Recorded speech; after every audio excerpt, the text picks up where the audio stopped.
주식회사 이천산업이 저희 회사고요. 저희 회사는 이천산업이고요. 자, 실무 1번서부터 천천히 풀이를 해드릴게요. 자, 일단 일반전표에 일반전표 문제니까 일반전표 들어가셔서 자, 첫 번째 공 3월 10일입니다. 전기의 회수불능 채권으로 대손 처리했던 외상매출금 중 절반을, 그러니까 600이 아니라 얼마예요? 300을 현금으로 회수했으니까 차변에 일단 현금 300이 들어오겠죠? 그쵸? 그리고 대변에 무조건 대손 충당금. 그럼 외상매출금 다음 번호니까 109번이 되겠죠? 맞나요? 네. 대손 충당금으로 처리해 주시면 되겠습니다. 자, 그 다음은 3월 15일입니다. 3월 15일. 코스닥 상장 주식인 에코전자의 주식을 단기 보유 목적으로 매입했으니까 단기 매매 증권인가요? 네. 차변에 단기 매매 증권 500주를 만원씩이니까 500만원어치를 산 거죠. 그리고 차변에 수수료 비용은 몇 번대?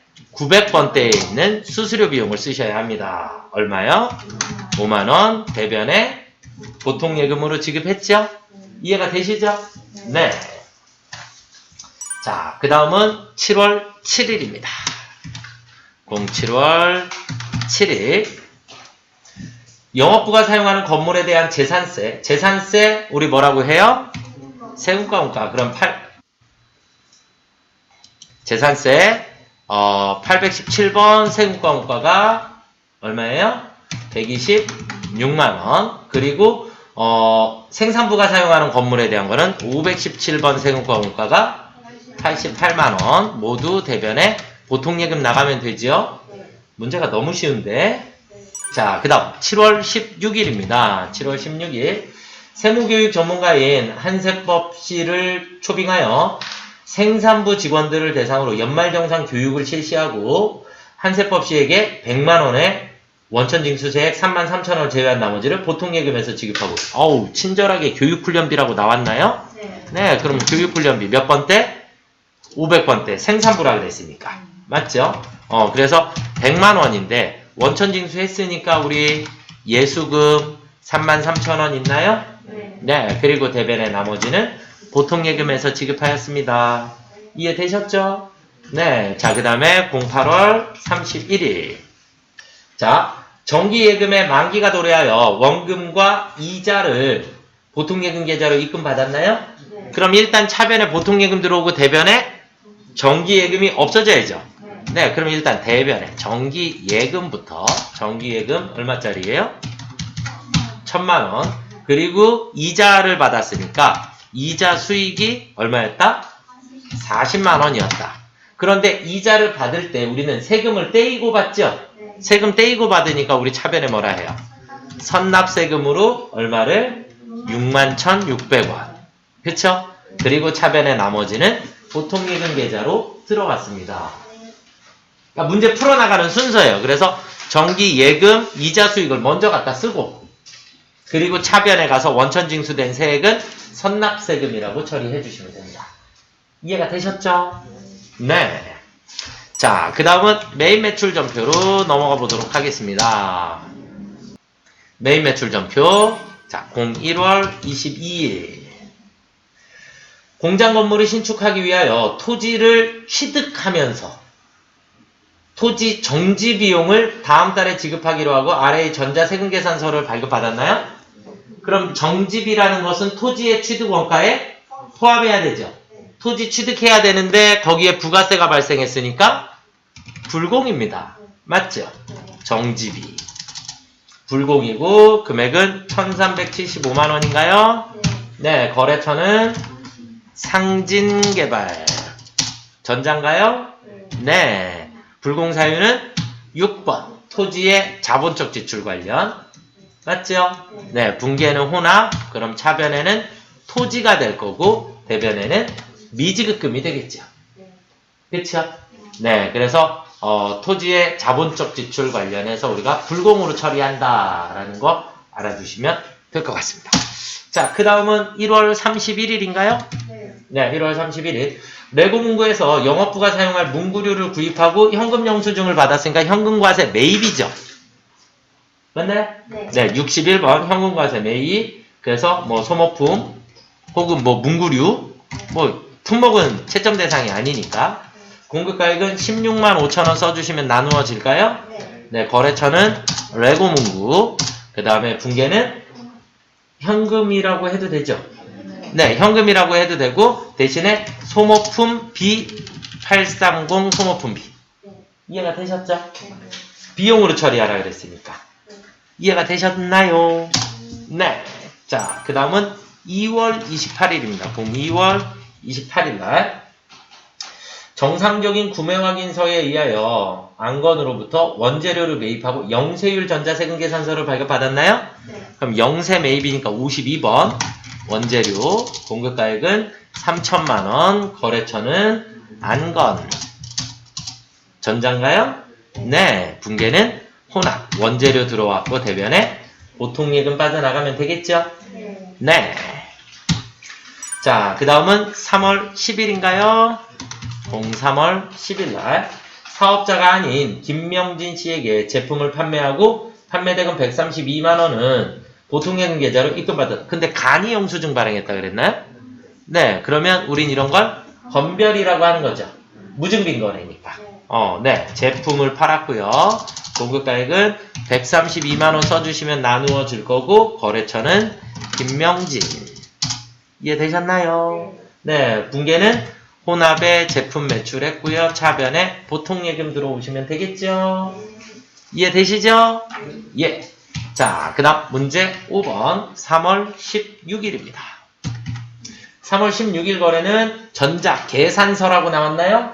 네, 계산서 나오면 접대비 이런 거 신경 쓰지 마시고 하늘이 두 조각 나도 무조건 면세입니다. 아시겠죠? 그래서 면세 매입 53번이고요. 화환 공급가액은 9만원입니다. 거래처는 제1화원. 전자인가요? 네. 분계는요? 혼합. 차변에 813번 접대비인가요? 그쵸? 그리고 대변에 미지급금이라고 처리해 주시면 되겠죠? 이해가 되셨습니까? 네. 매매출 전표가 조금 쉬웠는데 문제가 전체적으로 조금 쉽네요. 자, 그 다음은 부가세 신고와 관련하여 다음 물음에 답하시오 그랬어요.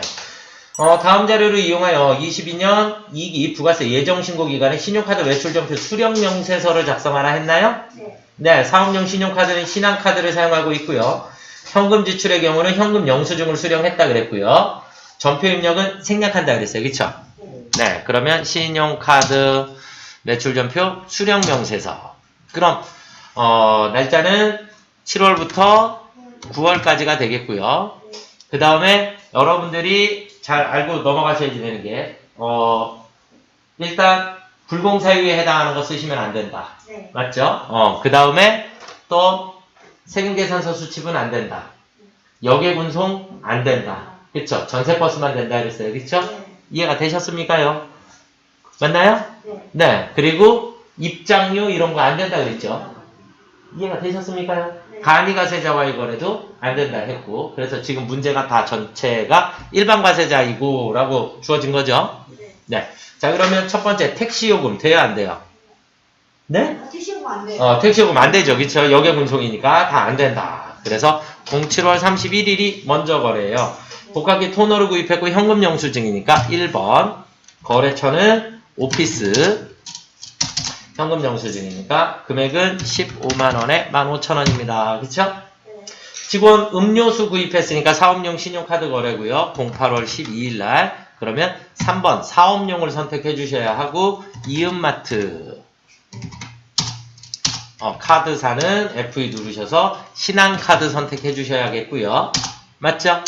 네. 공급가액은 5만원에 5,000원입니다. 그런가요? 자, 그 다음에 놀이공원 입장권 된다 안 된다? 안 된다. 그래서 여기까지 저장하시면 정답입니다. 이해되셨죠? 네. 예. 자, 그 다음은 문제 2번으로 넘어가 보겠습니다. 기존에 입력된 자료 또는 불러온 자료는 무시하고 아래 자료만을 이용하여 22년 1기 확정신고 기한에 부가세 신고서를 작성하라 그랬어요. 맞죠?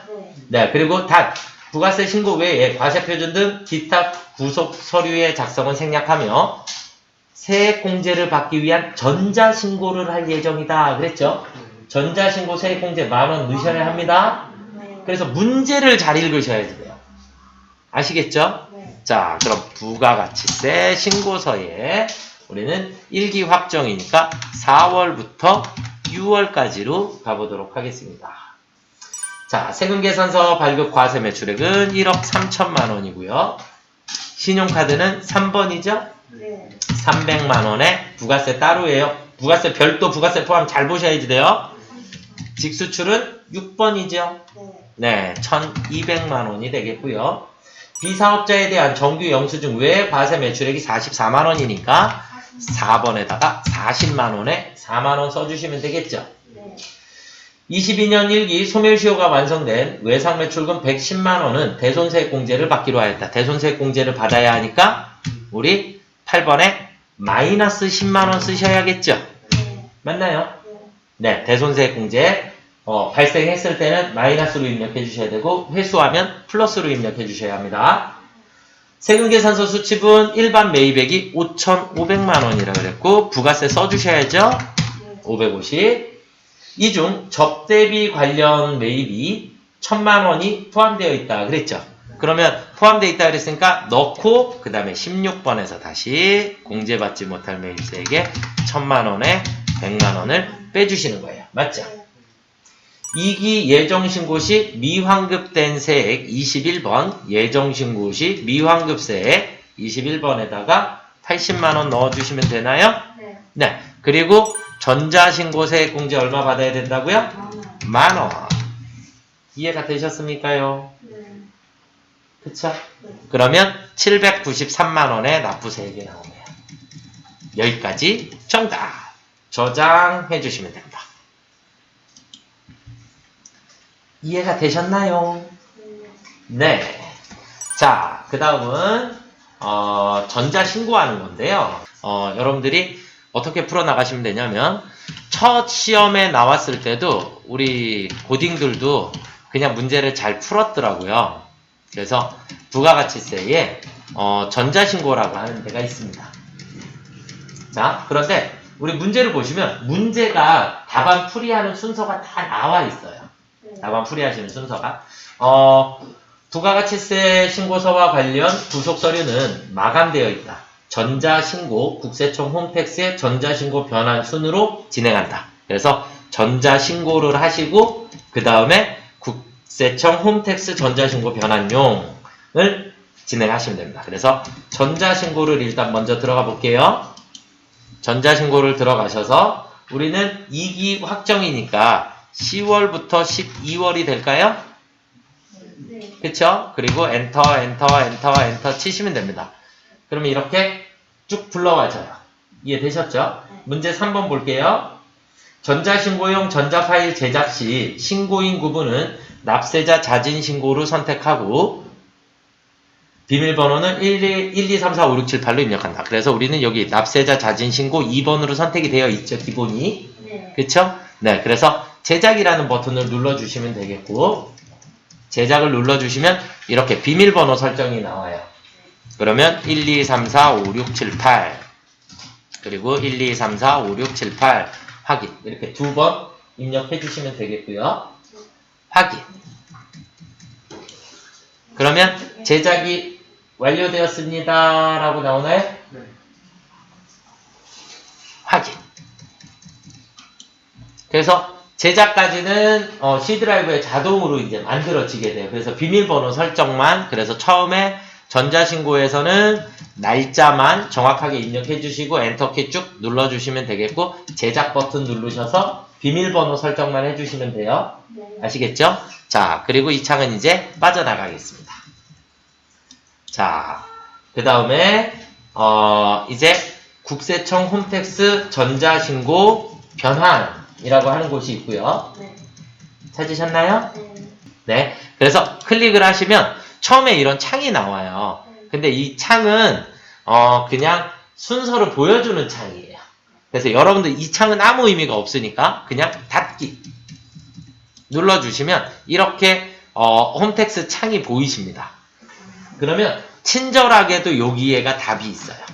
변환 순서는 찾아보기, 검증하기, 비밀번호, 뭐 결과 확인, 뭐 이 순서대로 그냥 가시면 돼요. 네. 이해가 되셨죠? 그래서 제일 먼저 여기에 있는 찾아보기를 눌러주시면 자동으로 이렇게 C 드라이브가 선택이 되어 있어요. 그럼 여기에서 스크롤을 제일 아래쪽으로 내리시면 이렇게 오늘 날짜로 되어 있는 이렇게 파일이 하나가 보이시게 돼요. 이해가 되셨죠? 그래서 얘를 열기 해주시면 이렇게 파일이 들어옵니다. 들어왔죠? 자, 그리고 난 다음에는 제일 밑으로 내려가시면 여기에 형식 검증하기서부터 전자파일 제출까지를 순서대로 그냥 클릭만 하시면 돼요. 클릭하시면 비밀번호 쓰도록 나오고요. 1, 2, 3, 4, 5, 6, 7, 8 해서 확인 해주시면 이렇게 불러와지고요. 검증 결과 확인을 하게 되면 한번 누르면 여기 막 숫자들이 바뀌거나 그래요. 그냥 순서대로 누르시면 돼요. 검증하기, 그 다음에 결과 확인, 그러면 여기 있는 게 또 바뀌죠. 그 다음에 전자파일 제출, 그러면 제출하기. 여기까지 이렇게 그냥 순서대로 가시면 닫기. 여기까지가 끝이에요. 무슨 말인지 아시겠죠? 그래서 처음에만 불러오기만 하면 되고 그 다음부터 순서대로 진행해 주시면 된다. 이해가 되셨죠? 네. 자, 그 다음은 이제 결산 문제로 넘어가 보도록 하겠습니다. 결산 문제는 일반 전표에 12월 31일 날 1년간의 임대료 2,400만원 일시 수령하고 전액 영업의 수익으로 처리했다 그랬나요? 네. 네. 자, 그러면 우리는 임대료라 했고요. 임대료 2,400만원인가요? 네. 이게 1년분이죠. 그러니까 일단 우리는 나누기 12. 그러면 한 달에 200만원씩이다라는 거 아시면 되겠고, 맞죠? 그러면 원래 올해는 10월, 11월, 12월 세 달치만 받았으면 되는 건데 12달치를 받은 거죠. 네. 그러니까 9달치를 더 받은 거죠. 네. 네, 그럼 곱하기 9 맞나요? 네. 네, 그러면 1,800만원만큼을 미리 받은 거죠. 네. 미리 받았으니까 이걸 우린 뭐라 해요? 선수수익이라고 해주시면 되죠. 이해가 되셨나요? 네, 그럼 선수수익은 무슨 변? 대변에 선수수익이 생기게 돼요. 1,800만원만큼이, 그쵸? 그리고 차변에 임대료 1,800만원 써주시면 되겠죠? 이해가 되셨나요?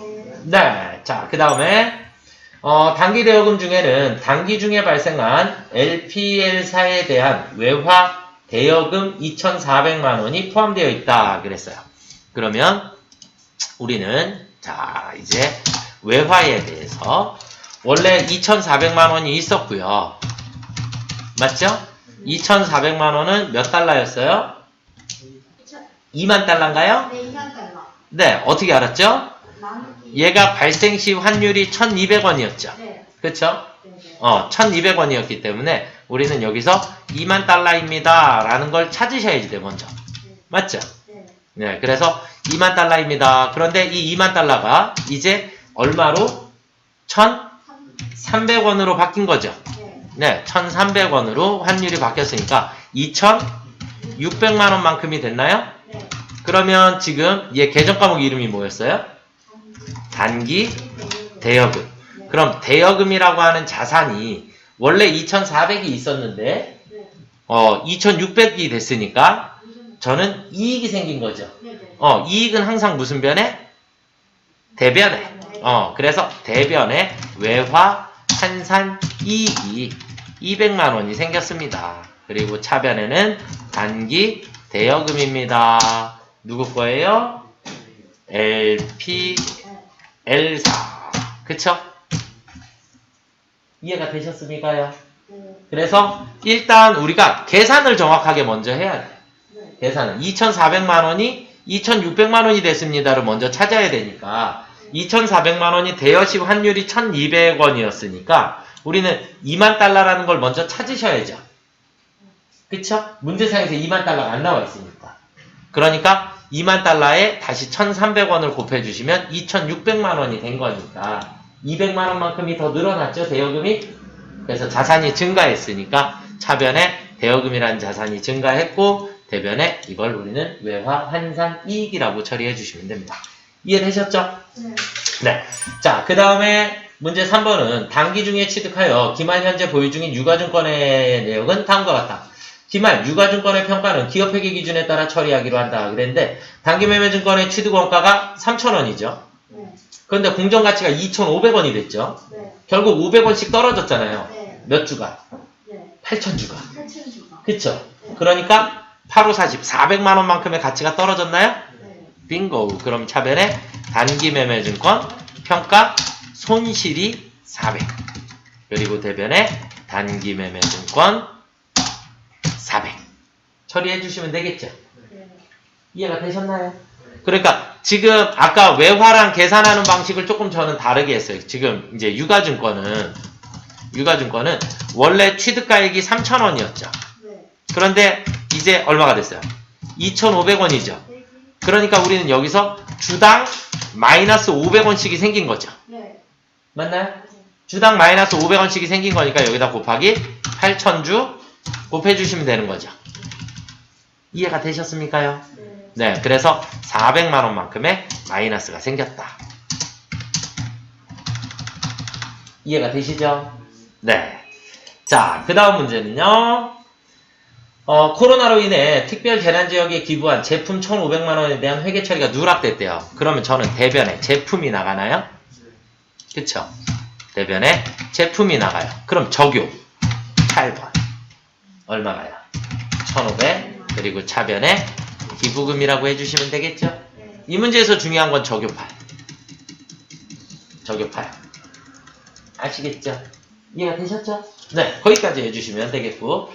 자, 그 다음 마지막 문제는 감가상각인가요? 네. 네, 감가상각 붕괴를 여기다 직접 하셔도 되는데 전 그냥 결산자료 입력 들어갈게요. 결산자료 입력 들어가셔서 그냥 엔터 치시고, 자, 그 다음에 영업부의 감가상각비라 그랬으니까 처음에 만나는 감가상각비는 500번대예요. 맞죠? 네. 그리고 얘를 꼭대기까지 올리시면 밑에 감가상각비가 또 나와요. 800번대가. 그래서 영업부의 차량 운반구에다가 차량 운반구를 클릭하시면 여기다 금액만 넣어주시면 돼요. 취득원가 5천만원이고 내용연수 5년이니까 1년에 1,000만원씩인가요? 잔존가치 없죠? 네, 그럼 그냥 여기다 1,000만원 넣어주시면 됩니다. 이해가 되셨습니까요? 이게 만약에 2022년에 취득했다. 그러면 500만원만 하셔야 되죠. 6개월밖에 안 썼습니다. 네. 그쵸? 지금은 작년에 취득한 거니까 올해 1년분 감가상각 하시면 되죠? 네. 그래서 취득원가, 내용연수분의 취득원가 마이너스 잔존가치 해주시면 되니까 그래서 1,000만원 넣어주시고 전표 추가 눌러주시면 됩니다.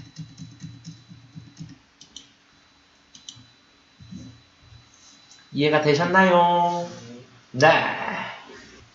자, 그 다음은 사원 등록으로 넘어가 보도록 하겠습니다. 사원 등록으로 들어가셔서 사원 등록에 이름이 누구예요? 강지후. 맞죠? 네. 강지후의 부양가족 명세를 작성을 하라 그랬어요. 그러면 일단 전체 데이터를 먼저 입력을 할게요. 강지우는 입력돼 있고 배우자 정혜미 주민번호 751010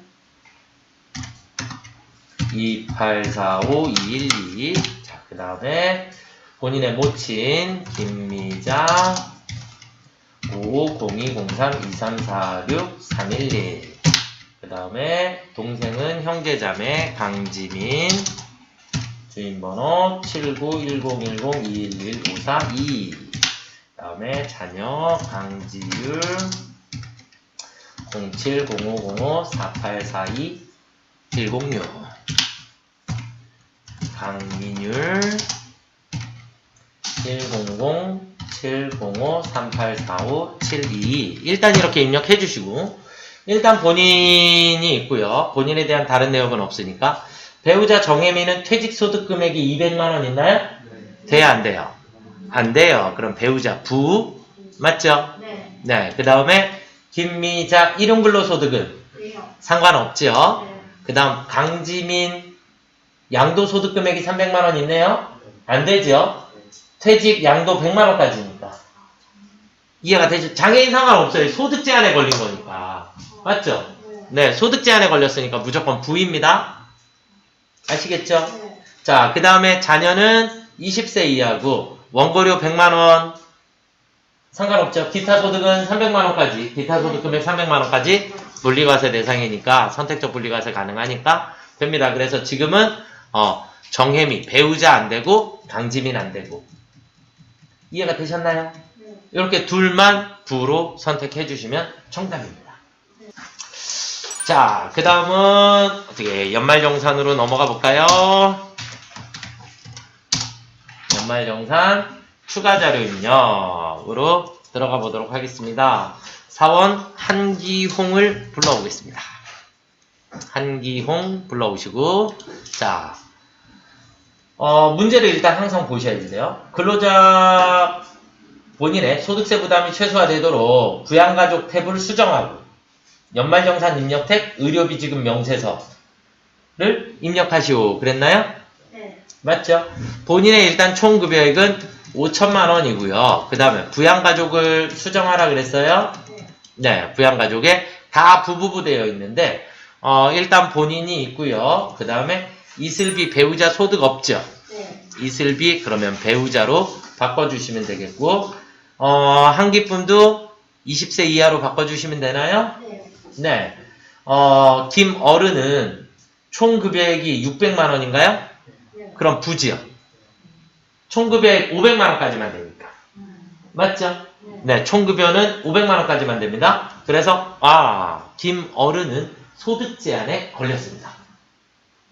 이해가 되셨죠? 그럼 소득 제한에 걸렸다는 얘기는 의료비를 제외한 나머지는 김어른 거는 다 공제가 안 된다. 이해가 되셨죠? 네. 네. 자, 그렇게 보시면 되겠고, 그 다음에 주택자금 관련 세부 내역이 밑에 나와 있는데, 요거는 이따가 마지막에 문제를 풀기로 하고요. 위로 올라가서 이제 보험 요소부터 가보도록 하겠습니다. 의료비부터 갈까요? 우리 맨날 의료비부터 했으니까? 네, 그러면 부양가족 탭에서 의료비 건드리는 거니까 아무나 선택을 해주셔도 되고, 의료비에서 노란색 칼 따닥 더블클릭 들어가시면 되겠고, 모친의 의료비 그러면 F2 누르셔서 김어른인가요? 네. 네, 김어른 국세청 자료고요. 한 건 금액은 300만 원입니다. 됐죠? 네, 모친의 보약은 안 돼요. 안 돼요. 그 다음에 배우자의 허리 디스크 그러면 F2 눌러서 배우자 이슬비 국세청 자료고요. 한 건에 총 금액은 얼마예요?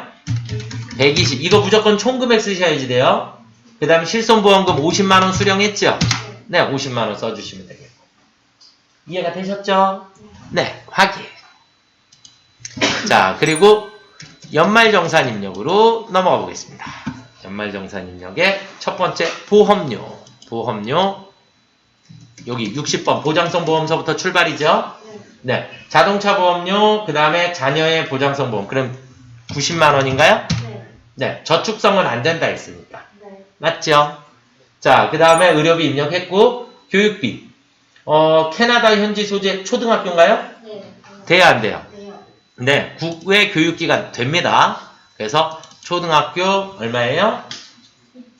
2천만 원. 2천만원. 네. 2천만원. 넣어주시면 되죠, 뭐. 네. 그쵸? 자, 그 다음에 기부금. 내리셔서 종교단체인가요? 네. 그럼 제일 밑으로 내리셔서 종교 단기에다가 50만원 넣어주시면 되겠죠? 네, 확인. 그리고 신용카드. 제일 아래로 내리셔서 제일 아래 왼쪽에 신용카드. 따당 들어가셔서 본인의 신용카드 1000만원인가요? 네. 그런데 대중교통 모친 병원비 있으니까 병원비는 괜찮잖아요. 그죠? 네네. 그런데 대중교통은 안 된다 그랬으니까 900, 안 되는 게 아니라 대중교통 따로 쓰셔야지 되니까 100만원 밑에다 따로 쓰셔야죠? 네. 네. 자, 그 다음에 배우자의 현금 영수증도 되지요? 네. 네. 근데 전통시장이 50만원 있으니까 현금 영수증이 350이요. 네. 그쵸? 전통시장이 50. 이해가 되셨습니까요? 네. 네, 여기까지 확인. 그리고 주택자금이 처음 나온 것 같은데 장기주택 저당 차입금 이자 상환액이라 그랬나요? 네. 똑같은 글자를 찾으셔야 돼요. 그래서 어디에 있냐면 여기에 있어요. 여기 34번에 보시면 장기주택 저당 차입금 이자 상환액이에요. 얘가. 그래서 이 노란 색깔 칸이니까 따당 눌러주시면 자기 알아서 칸에 들어가요. 여기는 근데 원리금 상환액이죠. 네. 그런데 장기주택 저당 차입금 이자 상환액이라 그랬죠. 네. 이해가 되셨나요? 네. 그런데 언제 빌렸죠? 밑에 보니까 2014년 6월이죠. 네. 그럼 14년이니까 여기 12년 이후가 되겠네요. 네. 맞나요? 12년 이후 차입금이고 고정금리인가요? 네. 네. 그래서 위에 칸에다가 얼마요? 200만원 이렇게 넣어주시면 돼요. 이해가 되십니까요? 그래서 원리금 상환도 있고 이자 상환도 있고 그러니까 전세자금을 대출을 받으면 원리금 상환액이라는 곳에다가 쓰는 거고 원금도 공제를 해주고 이자도. 근데 내 집 마련을 하기 위해서 집주인이 되면서 대출을 받은 거는 이자만 공제를 받을 수 있어요. 그래서 그걸 구분하시기 너무 어려우니까 문제에 주어진 글자를 똑같은 글자를 찾아가셔야 돼요. 무조건. 아시겠죠? 네. 그래서 이렇게 장기주택 저당 차입금 이자 상환액이라는 곳으로 찾아가시면 되겠고 그 중에 어디에 해당하는지는 문제를 잘 읽고 판단해 주시면 되겠죠? 여기까지 확인해 주시면 됩니다. 그래서 주택자금은 여기에 있어요. 아시겠죠? 네. 그래서 더블 클릭하셔서 들어가시면 되겠습니다. 이해가 조금 되셨습니까요?